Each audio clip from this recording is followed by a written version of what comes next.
قال المؤلف رحمه الله تعالى ونفعنا بعلومه في الدارين آمين. Dan dikehendaki dengan mengenal itu, mengetahui serta mengaku putus di dalam hati tiap-tiap mukallaf dengan tentu sungguh segala perkara yang wajib bagi Allah Ta'ala dan tentu tidak segala perkara yang mustahil atas Allah Ta'ala dan segala yang harus bagi Allah Ta'ala serta dalil-dalilnya. Tuan-tuan muslimin sedang jemaah yang dirahmati Allah sekalian, alhamdulillah, pertama dan selama-lamanya kita panjatkan puji syukur pada Allah. Dengan izin taufik hidayah Allah Ta'ala jua pada malam ini kita sambung bacaan kitab Risalah Al-Misbahil Munir fi Ma'rifatillahil Qadir. Kita berada pada uraian yang kelima pada menyatakan ilmu usuluddin. Kita dah baca 2-3 baris hari itu, yang mana dia sebut ilmu yang kita nak belajar ni adalah merupakan umbi ataupun tunjang atau asas ataupun tapak bagi agama. Yang patut kita tahu kerana hukum mempelajarinya dia sebut fardu ain. Dan ada beberapa perkara yang perlu kita tahu, dia nak sebut pada kita sini dalam perenggan yang kita baca tadi, kata muallif, dan dikehendaki dengan mengenal. Mengenal ni maknanya ma'rifah lah. Mengetahui serta mengaku. Mengetahui itu ilmu. Mengetahui itu ilmu. Maknanya belajar. Tahu dan mengaku tak sama. Ada orang tahu tapi tak mengaku. Dia nak dua. Tahu dan tahu tu melalui kita belajar. Serta mengaku putus di dalam hati. Mengaku ni maknanya mengiyakan di hati kita. Putus tu maknanya yakin sungguh. Putus tu maknanya tak boleh nak rungkai dah lah. Ikat tu maknanya ikat mati. Tak boleh dah nak rungkai ikatan tersebut. Maknanya yakin sungguh dalam hati kita. Berdasarkan ilmu yang kita belajar, hati kita pun mengaku sebagaimana ilmu tu putus di dalam hati. Siapa yang kena mengetahui, mengaku putus di dalam hati tu? Tiap-tiap mukallaf. Kita semua ni mukallaf lah. Dengan tentu sungguh, tu mengetahui dan mengaku tu, dengan tentu sungguh, segala perkara, yakni perkara tu kena pada sifat. Maknanya perkara tu maksud dia sifat situ. Dengan tentu sungguh segala perkara, yakni segala sifat yang wajib bagi Allah Ta'ala. Dan tentu tidak, yakni dan mengaku tentu tidak segala perkara yang mustahil atas Allah Ta'ala. Dan segala yang harus, yakni dan mengaku segala yang harus bagi Allah Ta'ala serta dalil-dalilnya. Gitu. Setiap mukallaf tu kena tahu dan mengaku secara putus semua sifat yang wajib bagi Allah Ta'ala. Kena tahu dan kena mengaku, yakin sungguh-sungguh. Kalau sebut Allah Ta'ala ni bersifat dengan sifat apa? Allah Ta'ala mesti bersifat dengan sifat wujud. Tahu di ilmu Allah Ta'ala mesti bersifat dengan sifat wujud. Yakin sungguh-sungguh putus dalam hati memang ada sungguh Allah Ta'ala ni. Kemudian lawan kepada ada iaitu tiada. Mustahil Allah Ta'ala itu tiada. Yakin sungguh Allah Ta'ala tu tidak ada, mesti kena ada. Mustahil Allah Ta'ala ni tak ada. Dia mesti kena ada sebab dia Tuhan.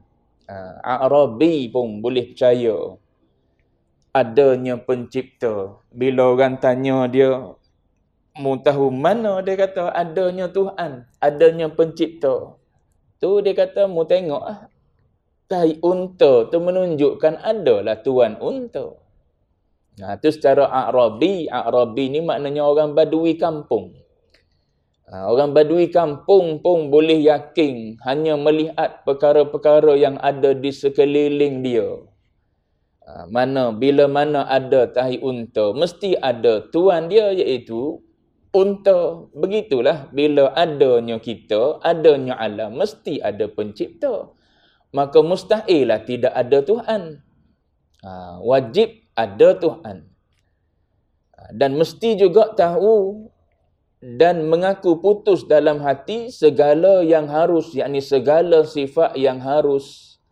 Apa segala sifat yang harus bagi Allah? Mengada dan meniadakan. Dia nak mengadakan boleh, dia nak meniadakan boleh. Itu sifat yang harus bagi Allah Ta'ala. Tak ada tekanan pada Allah Ta'ala. Kena mengadakan manusia. Tak ada yang menekan dia sebab dia Tuhan. Tak ada yang boleh memaksa dia untuk meniadakan sesuatu. Dia nak buat, dia buat. Dia tak nak buat, dia tak buat. Tak ada yang boleh memaksa dia. Tak serupa kita. Harus bagi Allah Ta'ala. Tu tahu 3 jenis sifat tu. Yang wajib, yang mustahil dan yang harus. Tahu dan yakin putus dalam hati. Lepas tu tahu tu serta dalil-dalilnya. Serta dalil, tahu dan mengaku tu. Dalil yang macam mana ni? Nanti bawah nanti dia cerita. Dalil yang macam mana. Cuma saya sebut dulu. Dalil sini untuk sekadar ilmu fardu ain kita. Dalil tu dalil ijmali. Ijmali maknanya dalil umum. Cukup dah untuk kita orang awam. Untuk kita orang awam. Sebab tu kalau tuan-tuan tengok debat itu, dia sebut tu. Al-Fadhil Ustaz Faiz tu sebut awal-awal lagi. Qadar orang awam yang ni sahaja. Selesai dia sebut, dia bentang dalam 40 minit pertama tu. Untuk orang awam, dia sentuh sikit. Di awal tu untuk orang awam qadar mana? Lebih daripada tu untuk orang yang nak jadi alim. Ataupun dia nak tahu lebih dalam ilmu usuluddin. Dia kena belajar. Ta'alluq tu semua. Adapun untuk kita orang awam, tahu dan yakin sungguh Allah Ta'ala bersifat dengan sifat-sifat wajib dia. Mustahilnya bagi Allah Ta'ala tu. Dan yang harus bagi Allah Ta'ala berserta dalil. Dalil mana? Dalil ijmali. Dalil ijmali ni maknanya dalil umum. Apa sifat wajib bagi Allah Ta'ala? Ada. Apa dalil adanya Allah Ta'ala? Ada alam. Gitu ya. Cukup tu. Untuk orang yang awam macam kita. Lepas tu, orang tanya lagi. Macam mana boleh kata dalil adanya Allah Ta'ala tu adanya alam? Tak tahu, aku tak pandai nak hurai. Tak apa. Sebab kita orang awam. Ada pun orang yang berilmu, orang yang nak jadi agamawan tak boleh lah duduk di taraf orang awam macam tu. Dia kena boleh hurai depan nanti dia sebutlah. Cuma nak sebutnya dalil ijmali. Apa lagi sifat wajib bagi Allah Ta'ala? Qidam. Sedia kala bagi Allah Ta'ala. Dalilnya alam ini. Apa lagi sifat bagi wajib, yang wajib bagi Allah Ta'ala? Qudrat. Apa dalil qudrat Allah Ta'ala? Adanya alam ini. Semua alam. Salah satunya diri kita termasuk dalam alam juga. Adanya diri kita. Dalil wujudnya Allah Ta'ala. Adanya diri kita. Dalil qidamnya Allah Ta'ala. Adanya diri kita. Dalil iradat Allah Ta'ala. Itu semua dalil alam semua sekali itu. Itu mudahnya untuk orang awam ni. Tak ada susah pun. Susah sebab tak ngaji je. Baik. Satu, yang wajib bagi Allah Ta'ala. Demikian juga tu maknanya wajib pada syarak juga mengetahui serta mengaku. Mengetahui itu ilmu tadi. Mengaku putus di dalam hati bagi tiap-tiap mukallaf dengan tentu sungguh segala yang wajib, yakni segala sifat yang wajib bagi Rasul dan serta dalil-dalilnya. Dan tentu tidak segala yang mustahil, yakni segala sifat yang mustahil atas Rasul dan segala yang harus bagi Rasul serta dalil-dalilnya. Mudahnya maknanya sifat wajib bagi Allah, sifat mustahil bagi Allah, sifat harus bagi Allah. Sifat wajib bagi Nabi dan Rasul, sifat mustahil bagi Nabi dan Rasul, sifat harus bagi Nabi dan Rasul. Itu yang wajib diketahui oleh tiap-tiap mukallaf dengan dalil secara ijmali. Tahu dan yakin dalam hati. Tu ya, tak banyak pun, sikit je tu.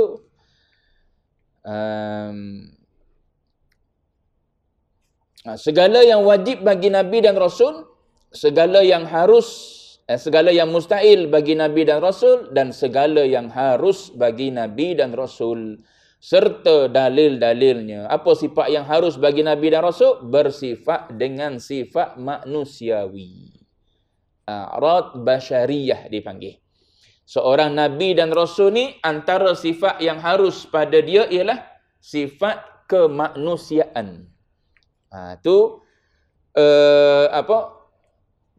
Sifat ada rasa lapar, ada rasa dahaga, nak kepada perkahwinan, nak ada pasangan, nak ada anak. Itu sifat-sifat manusiawi. Ada pada Nabi dan Rasul. Sebagaimana kita lah. Jangan buat pelik sebagaimana orang-orang kafir. Allah Ta'ala rakamkan di dalam Al-Quran, ma li hadzal rasul, ni rasul apa ni dia kata, ya'kulut ta'am wa yamshi fil aswaq. Rasul apa dia kata gini, makan makanan lepas tu duduk berjalan di pasar. Iyalah, rasul ni kan manusia. Bila rasul ni manusia macam kita, maka dia perlulah kepada makan sebagaimana kita perlu kepada makan. Dia perlu kepada keperluan hidup, maka dia gilah ke pasar-pasar untuk mencari keperluan hidup dia. Tu orang kafir. Cuba timbulkan keraguan. Adakah ini yang dinamakan Rasul? Cuma sifat yang harus bagi Rasul ni, sifat kemanusiaan yang ada pada Rasul ni, tidaklah sampai menjatuhkan maruah dia sebagai Nabi dan Rasul. Gitu. Walaupun sifat kemanusiaan tu harus ada pada Nabi dan Rasul, tapi sifat yang ada pada dia tu tidaklah sampai menjatuhkan maruah dia sebagai Nabi dan Rasul. Tengok Nabi dan Rasul duk isap rokok, ada tu. Sebab tu menjatuhkan maruah. Tak gitu tuan-tuan? Tuan-tuan tengok ustaz isap rokok dengan tak isap rokok, yang mana satu tuan-tuan rasa ustaz betul? Mestilah tuan-tuan tengok, oh yang ni bagus tak isap rokok. Apatah lagi duk isap rokok lebih dahsyat daripada orang biasa lagi ustaz tu. Lepas seputung dia isap rokok. Gelap bibir-bibir. Ni ustaz apa gini orang kata. Tu perkara yang menjatuhkan maruah pada Nabi dan Rasul tak ada lah pada dia. Makan berdiri, minum berdiri. Kalau ada pun sekali dia buat. Tu pun tujuan dia nak menyatakan syariat, keharusan dia. Bukan jadi tabiat dia. Sebab kalau tabiat dia jadi perkara yang menjatuhkan maruah. Macam mana ulama, tuan-tuan tengok mufti makan berdiri, pelik dah. Tuan-tuan tengok tok guru besar makan berdiri, tuan-tuan kita akan rasa dah tak sesuainya, tak layaknya. Apatah lagi pada Nabi dan Rasul. Walaupun sifat tu sifat kemanusiaan, tapi mesti sifat kemanusiaan tu adalah sifat yang tak mencacatkan maruah sebagai seorang Nabi dan Rasul. Baik. Bukanlah dikehendaki dengan mengenal tu. Bukanlah dikehendaki dengan mengenal itu, mengenal hakikat zat Allah Ta'ala. Bukan maksudnya mengenal Allah Ta'ala ni sampai peringkat kita boleh cerita. Allah Ta'ala ni begian-begian, ada kepala, ada tangan, ada kaki. Bukan begitu maksud mengenal zat Allah, mengenal Allah Ta'ala ni. Bukan maknanya mengenal zat, sampai bila-bila pun kita tak tahu zat Allah Ta'ala macam mana. Habis tu mengenal Allah Ta'ala tu, mengenal sifat-sifat dia. Mengenal sifat-sifat yang wajib bagi Allah, mengenal sifat yang mustahil bagi Allah dan yang harus bagi Allah Ta'ala. Itu maksud mengenal. Kerana yang baru, kita makhluk yang baru ni tak dapat mengetahui akan hakikat yang qadim Allah Ta'ala. Bukan yang baru nak mengenal yang qadim je tak mampu. Kita nak mengenal sama-sama qadim, apa sama-sama baru pun tak boleh. Contoh apa? Kita nak kenal ruh yang ada dalam tubuh kita ni. Mana ada orang boleh cerita macam mana kunhir ruh tu? Macam mana bentuk ruh? Hatta duduk di mana pun kita tak boleh nak cerita. Duduk di kepala ke roh ni? Duduk di kaki ke? Ataupun duduk di bahagian tengah ke? Kiri ke? Kanan? Mana roh ni? Tapi selagi mana duk ada roh, itulah orang kata kita hidup. Selagi mana duk ada nyawa, itulah kita kata kita hidup. Nyawa tu ke roh yang duk keluar masuk daripada tubuh kita tu. Itukah yang dinamakan roh? Kalau keluar masuk macam mana sifat roh ni? Berjisim ke berjirim ke dia? Kalau sama-sama kita yang baru ni pun kita tak boleh nak cerita, macam mana kita nak cerita yang qadim? Allah Ta'ala zatnya macam mana? Sebab tu disebut tu, mengenal Allah Ta'ala ni bukan maknanya mengenal hakikat zat. Mengenal hakikat zat memang kita tak akan kenal sampai bila-bila. Sebab zat Allah Ta'ala tak menyerupai yang baru. Kalau zat yang baru tak apalah, kita boleh cerita. Macam mana Pro 2 baru keluarkan kereta model Ativa. Kita boleh cerita. Kepala depan, depan dia macam ni, belakang dia macam ni, pintu dia macam ni, bumbung dia macam tu. Kita boleh cerita sebab apa? Sama-sama baru. Adapun Allah Ta'ala zat qadim, lagi tak sama pula dengan makhluk. Laisa kamitslihi syai' mukhalafatuhu ta'ala lil hawadith. Macam mana kita nak cerita tentang zat Allah? Jadi bukan makna mengenal Allah tu kita boleh cerita satu-satu zat Allah Ta'ala.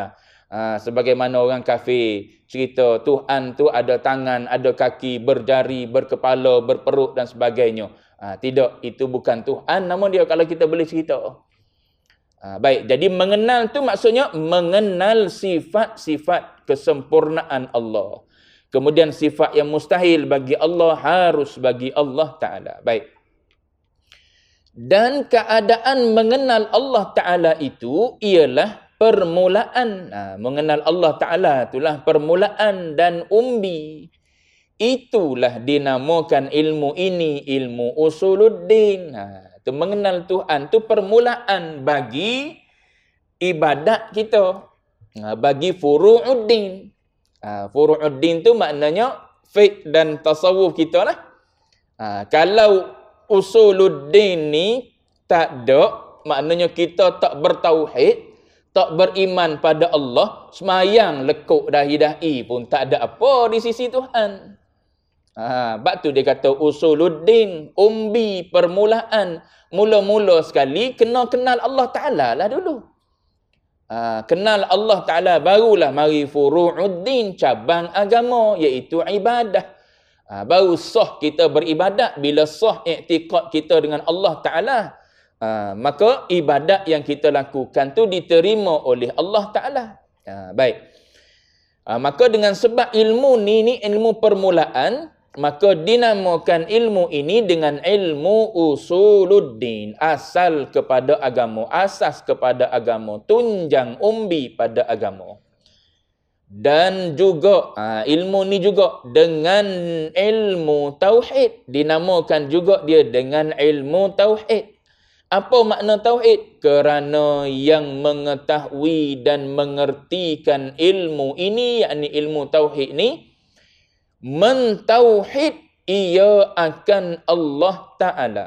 Bila kita ngaji ilmu tauhid, maka dengan belajar ilmu tauhid ni, maka akan mentauhidkan Allah Ta'ala, akan mengesa, menunggalkan Allah Ta'ala. Baik. Dan juga dinamakan ilmu ini ilmu kalam. Itu berbagai-bagai nama lah.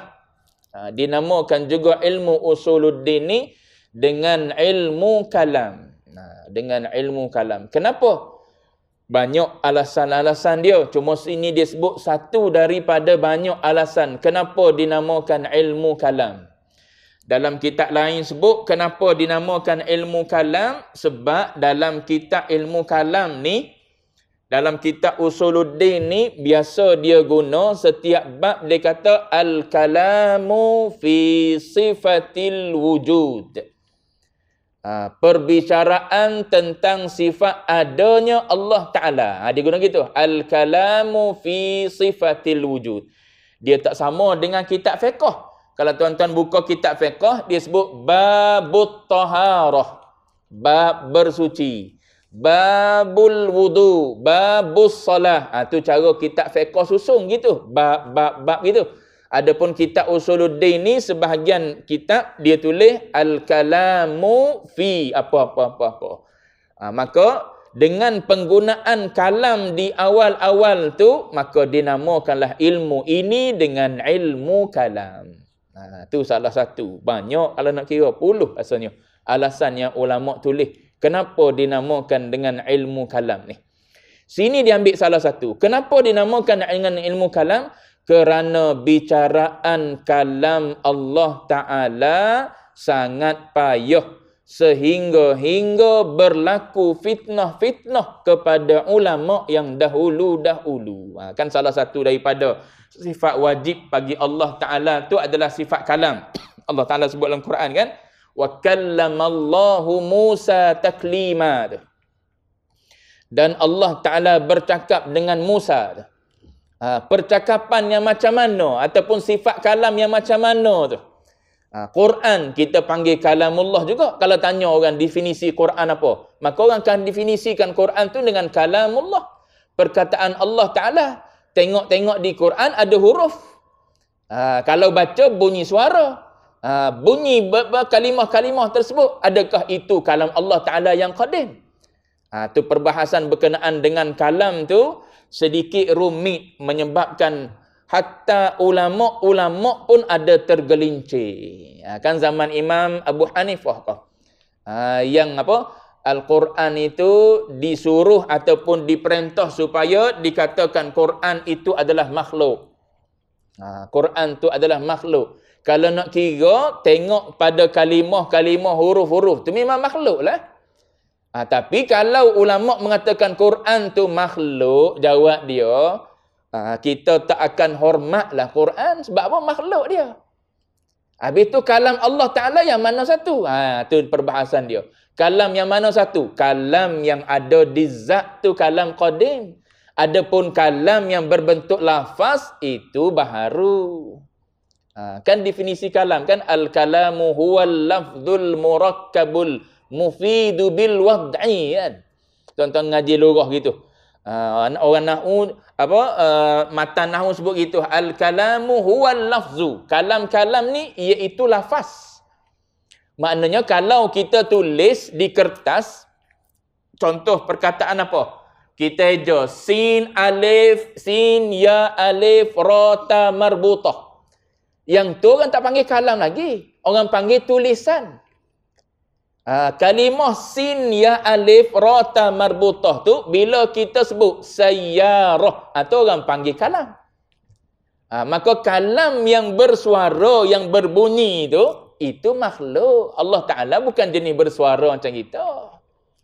Tu perbahasan tu rumit sikitlah. Cuma nanti sampai dalam bab kalam. Sini saya sebut contoh dulu. Jadi disebabkan oleh salah satu daripada tajuk perbicaraan dalam ilmu usuluddin yang adalah berkenaan dengan sifat wajib bagi Allah Ta'ala iaitu kalam Allah, maka dinamakan ilmu ini dengan ilmu kalam. Gitu. Baik.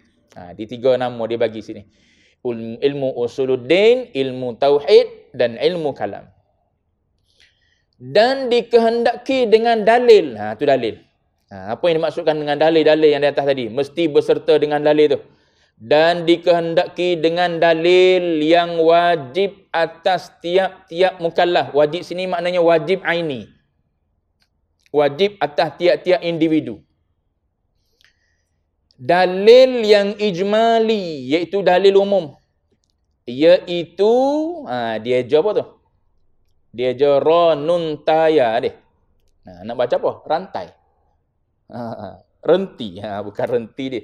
Patutnya buang nun tu lah. Yang reti. Reti. Kalau renti jadi bahasa Negeri Sembilan, ronti lah kau. Kalau ronti ni maknanya berhenti kan. Berhenti. Ini bukan maknanya berhenti. Sini maknanya tahu.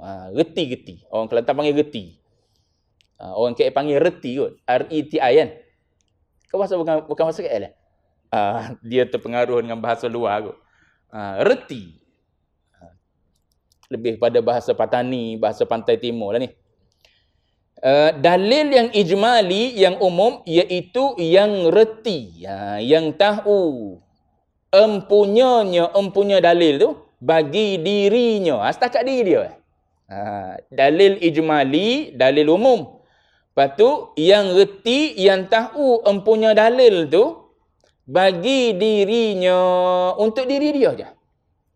Tapi lemah ia daripada menghuraikan dalil-dalil itu pada menolakkan segala syubhah. Syubhah ni kesamaran yang didatangkan atasnya, atau pada menolak i'tirad ke atasnya. I'tirad ni maknanya persoalan-persoalan, bangkangan-bangkangan, kritikan-kritikan. Yang tu dia tak mampu lah. Orang tanya dia, apa sifat yang wajib bagi Allah Ta'ala? Ada, dia tu. Apa dalilnya? Ada alam ini. Apa makna ada alam ini tu dalil Allah Ta'ala ada? Tak tahu aku. Mu tolong urai sikit? Tak pandai, minta maaf. Aku setakat tu boleh sebut. Aku yakin sungguh Allah Ta'ala ada. Dalilnya ada aku. Aku yakin sungguh Allah Ta'ala bersifat dengan sifat mukhalafatuhu ta'ala lil hawadith. Tuhan Allah menyalahi makhluk dia. Bukti dalilnya ada aku. Adanya alam ini. Lepas tu hurai sikit apa kaitan adanya alam ini dengan sifat mukhalafah Allah Ta'ala tu. Tak pandai aku, minta maaf. Tu wajib aini. Tiap-tiap mukallaf tahu setakat tu kira beres tu. Tak banyak pun. Sambil-sambil jalan kaki kunyah apa? Kunyah kacang je ni tuan-tuan. Sambil-sambil makan goreng pisang ni. Khatam dah kita ni. Cuma nak suruh faham banyak sikit je ngaji ni. Lepas tu huraian kita ni tak banyak pun. Huraian yang kelima ni mudah je kalau nak kira faham. Lepas ni masuk sifat yang pertama, sifat ada. Dalil ijmali untuk lepas diri kita masing-masing je. Kita, bini kita lepas diri dia, anak kita lepas diri dia. Dalil ijmali. Tak pandai nak hurai, tak apa. Mu nak tahu huraian, mu kita tanya ustaz. Tu ustaz kena tahu kifai pula atas dia. Fardu kifayah pula atas ustaz tu kena reti. Sebab dia nak menghuraikan. Dan dia nak menolak i'tirad tu yang berlaku. Adapun kita cukup dengan dalil ijmali untuk diri kita sendiri saja. Tak pandai nak hurai pun tak apa. Tak pandai nak menolak i'tirad ataupun bangkangan kritikan pun tak apa. Kita orang awam. Baik. Adapun dalil tafsil, dalil terperinci, dalil tafsil ni, iaitu dalil yang reti empunya dalil tu bagi dirinya. Maknanya dia tahu dalil tu, dan dengan dalil tu kuasa pula dia pada menghuraikan segala syubhah. Kalau ada kesamaran, dia boleh hurai dalil tersebut. Dan segala i'tirad, kalau ada orang bangkang, ada orang timbul persoalan, ada orang kritik, dia boleh tolak dengan dalil tadi. Maka iaitu hukum belajar dalil tafsil tu, tahu dalil tafsil tu fardu kifayah. Iaitu fardu kifayah lah. Tak wajib pada semua lah. Siapa yang wajib ni? Wajib pada tiap-tiap masafatul qasri. Wajib ada pada tiap-tiap masafah. Masafah ni apa? Perjalanan yang harus qasar. Berapa kilometer? 90 kilometer. Maknanya dalam kawasan kita ni, biadalah seorang yang boleh jawab kemuskilan-kemuskilan. Kalau ada kritikan, bangkangan, persoalan, ada orang yang boleh jawab. Kawasan Gombak ni ramai satizah lah. Maknanya kita setakat tahu yang ijmali tu, kira lepas lah kita. Lepas tu yang lain tu nak tahu terperinci, serah pada asatizah yang ada untuk jawab, untuk tolak bangkangan-bangkangan tersebut. Yakni perjalanan yang harus qasar. Ada seorang yang mengetahui akan dia, akan dalil tafsir tu. Maka jika tidak ada yang mengetahui dalil tafsili itu, berdosa semuanya, semua yang ada dalam masafah qasar tu. Maknanya dalam kawasan kita ni, kalau tak ada seorang pun yang reti jawab, reti hurai, reti tolak kemuskilan, tolak kritikan, boleh hurai kesamaran, jawab dia semua tanggung dosa. Tapi kalau ada seorang, maka lepas semua sekali. Sini pun sudah cukup untuk menunjukkan lebihnya orang alim. Sebab apa? Dia boleh selamatkan semua orang. Dia seorang, dia ada kawasan tu. Yang reti tentang ilmu usuluddin, untuk tolak kesamaran, pergi tanya dia. Kemuskilan apa tentang usuluddin, pergi tanya dia.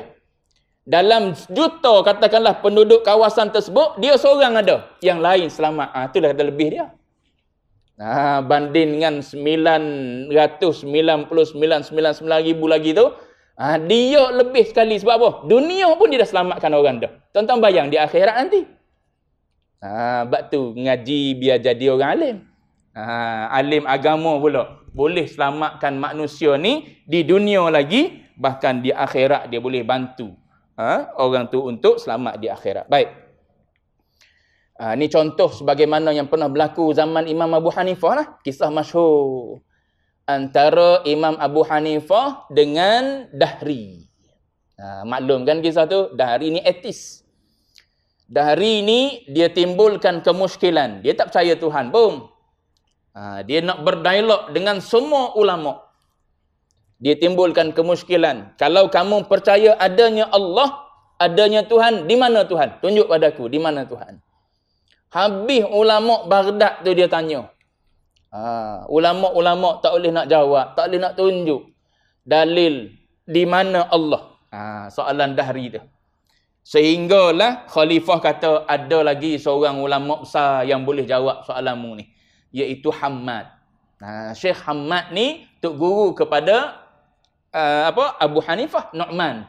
Nu'man nama dia, Abu Hanifah tu gelaran dia. Hammad boleh mungkin jumpa dengan dia. Mari Dahri bertemu dengan Hammad. Tanya beberapa soalan. Jadi Hammad kata dia akan jawab esok.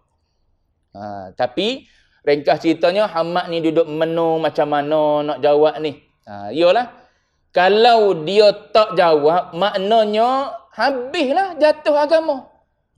Dah ulama-ulama lain tak boleh jawab dah. Dia paling besar sekali. Maka kalau dia tak boleh jawab dia jatuh, habislah aswajah. Supaya debat tu. Supaya wakil-wakil yang dihantar oleh aswajah tu, wakil kepada aswajah tu, kalau dia tak mampu jawab, orang akan hantam semua sekali. Orang yang berpegang dengan pegangan ahli sunnah wal jamaah, Asy'ari dan Maturidi. Asy'ari dengan Maturidi. Gitulah ibaratnya Hammad duk mikir, menung, sedih gitu. Imam Abu Hanifah masa tu baru umur lebih kurang dalam 9 tahun gitu ya umur dia. Tapi ialah kebijaksanaan Allah Ta'ala bagi pada dia. Kerja dia masa tu bukan setakat ngajar, bukan setakat ngaji dengan Hammad. Kerja dia orang yang akan jaga sepatu guru dia. Maknanya dia murid yang paling rapat sekali dengan Hammad. Jadi bila dia tengok Syekh tak keluar satu hari, dia pergi ke rumah. Dia tengok Syekh tengah bersedih, dia tanya kenapa Syekh nampak sedih.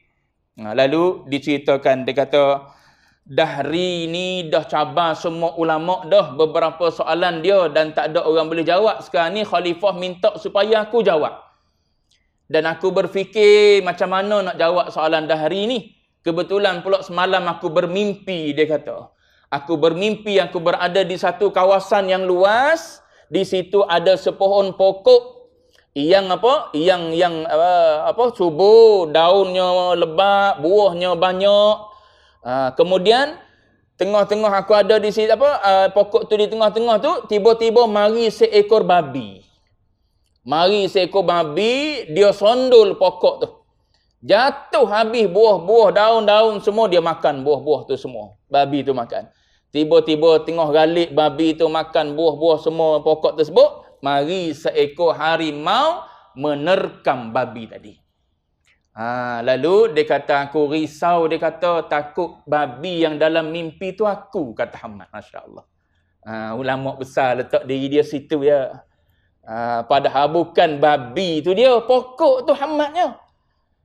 Jadi kata Imam Abu Hanifah, dia kata, Syekh, kalau Syekh izinkan, aku dianugerahkan oleh Allah Ta'ala mentakbir mimpi. Kalau Syekh izinkan, aku nak takbir mimpi engkau. Lalu Syekh kata, kalau engkau nak takbir, silakanlah. Lalu kata Imam Abu Hanifah dengan usia dia yang muda tu, dia kata sebenarnya padang yang luas, tempat yang luas tu, negara kita, Baghdad ni, tempat kita duduk ni. Adapun pokok itulah Syekh.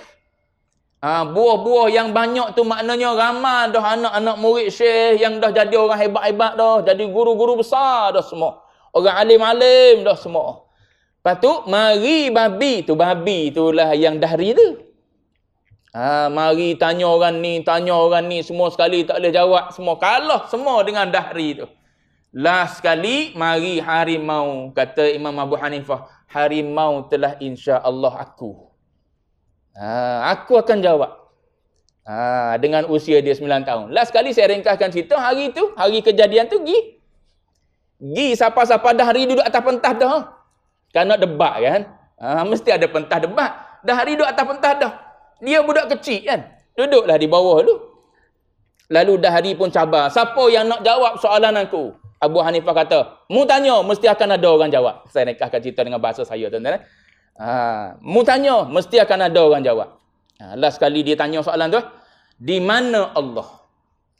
Di mana Allah? Kalau mu percaya Allah tu ada, mu tunjuk di mana Allah. Ni yang dimaksudkan dengan kemuskilan ni. Orang awam macam kita nak cari dalil ke mana? Orang alim tu nak tu ada di kawasan tu, boleh selesaikan masalah ni. Maka jawab Imam Abu Hanifah dengan usia dia yang kecil tu. Dia kata apa? Dia kata, jawapan ada pada dirimu sendiri. Apa yang ada padaku? Roh engkau. Kau beritahu padaku, roh engkau duduk di mana? Duduk di kepala, duduk di kaki, duduk di mana? Tengah-tengah. Kau beritahu padaku, roh duduk di mana? Kalau mu tak boleh bagi tahu roh makhluk pun mu tak boleh bagi tahu duduk di mana, macam mana aku nak bagi tahu pada engkau Allah duduk di mana? Itu satu jawapan. Ada satu riwayat kata dia bawa susu. Segelas susu. Dia kata, dalam susu ni ada lemak. Kan? Daripada susu itulah jadi apa? Pelantar ke betul tak? Jadi apa betul tak? Daripada susu tu. Gitu lebih jadi keju gitu kan. Okey, sekarang ni lemak dalam susu ni mu tunjuk duduk kat mana? Tunjuk kat aku. Di mana lemak tu duduk? Lepas tu ada ulama-ulama yang ini tambah lagi. Air segelas, kita bubuh secamca gula, kacau, di mana duduk gula tu? Di mana manis? Cuba tunjuk manis tu duduk di mana? Minum manis. Tapi tunjuk manis duduk di mana? Tu ulama hari ni. Debat ni pakai akal je. Sama debat dengan Wahabi gitu juga. Kena pakai akal je. Duk pakai dalil. Dia orang bukan tak tahu dalil. Ni dari ni bawa dalil ni. Soalan yang kedua dia, bila dia tak boleh dia terima alasan tadi kalau dia tak boleh cerita tentang roh dan lemak tu duduk di mana. Begitulah Allah Taala lagi tak boleh nak cerita duduk di mana. Soalan kedua dia kata ayat Quran kata Allah wal awwalu wal akhir. Dia yang awal, dia yang akhir. Sebelum awal siapa ada? Selepas akhir siapa ada? Dia tanya gitu. Jawab Imam Abu Hanifah. Jawapan ada di tangan, di tubuh engkau juga. Di diri engkau juga. Engkau tengok pada tangan engkau. Ini awal, ini akhir. Sebelum awal ada apa? Sebelum akhir ada apa? Senyap dari. Kalau engkau tak boleh jawab, sebelum ibu jari ni ada apa? Selepas jari apa? Jari kelingking ni ada apa? Mana ada orang boleh bagi tahu sebelum ada Allah Ta'ala? Mana ada sebelum daripada adanya Allah Ta'ala? Memang Allah Ta'ala ada. Kan Allah Ta'ala sebut dalam hadis pun Nabi sebut gitu kan. Kanallah wa lam yakun syai'un qablah. Allah Ta'ala ada, tak ada sesuatu sebelum dia. Maknanya memang dia ada.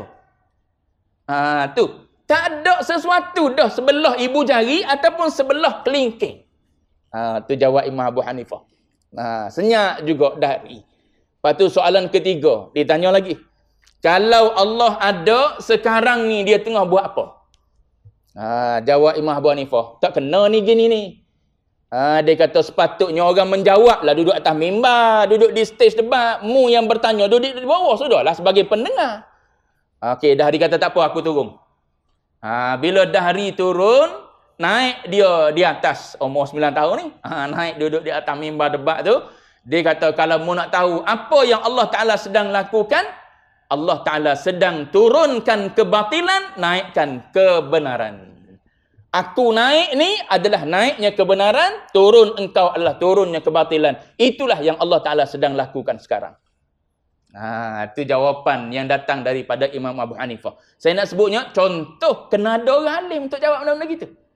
Itu kemuskilan-kemuskilan yang duk timbul dalam debat itu. Itu nasib baik Ustaz Faiz tolong jawab. Sampai hari ni orang nak mengaji, orang nak tahu dah apa tu amrun i'tibari, makdum, macam-macam istilah lagi. Orang mula nak kenal, nak tahu. Nasib baik juga ada debat gitu. Tapi panjang 4 jam kau tuan-tuan. Tak sempat nak tengok semua. Cuma nak sebutnya ialah dalam satu-satu kawasan kena ada orang yang boleh jawab isu-isu kemuskilan-kemuskilan yang timbul. Adapun kita orang awam cukup dengan dalil yang ijmali sahaja. Baik. Habis itu. Isyak tadi. Isyak tu. Bermula segala perkara yang wajib bagi Allah, yakni yang tentu sungguh bagi Allah Ta'ala, yang wajib atas tiap-tiap mukallaf mengetahui serta mengaku dengan tentu sungguh dalam hati mereka amat banyak. Akan datang insya-Allah. Wallahu a'lam wa ilmuhu atam.